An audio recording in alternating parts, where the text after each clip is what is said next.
72मध्ये हिंदू हृदय सम्राट बाळासाहेब ठाकरेंनी या किल्ल्याचा बंदी हुकूम तोडला आणि हिंदूंना दर्शनासाठी वाट मोकळी करून दिली। आणि त्यानंतर शिवसेना नवरात्र उत्सव साजरी करते आणि हजारो लाखो हिंदू देवीचं दर्शन घेतात। परंतु 83-84 सालानंतर मुस्लिम समाज नमाज पढ़तो म्हणून एक कारण देत की त्यांना व्यत्यय येऊ नये म्हणून आमचं हिंदूंचं मंदिर, देवीचं मंदिर हे बंद केलं जातं। घंटांना कपडा गुंडाळून घंटा वाजवू नये म्हणून ते प्रतिबंध केलं जातं। अनेक फौजफाटा त्या मंदिराभोवती लावला जातो। एका समाजाला न्याय देताना दुसऱ्या समाजावर अन्याय करणं अशा प्रशासनाचा आम्ही जाहीर निषेध करतो।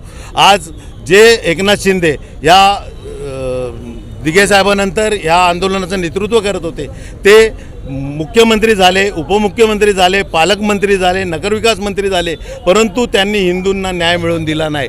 ज्या हिंदुत्वाच्या मुद्द्यावर ते बोलतात की आम्ही आमची संघटना फोडली, त्यांनी सत्तेत राहून हिंदूंना न्याय दिला नाही। या सरकारचा आम्ही जाहीर निषेध करतो। हे हिंदुत्ववादी सरकार नाही, हे बेगडी सरकार आहे आणि त्याचा आम्ही जाहीर निषेध करतो।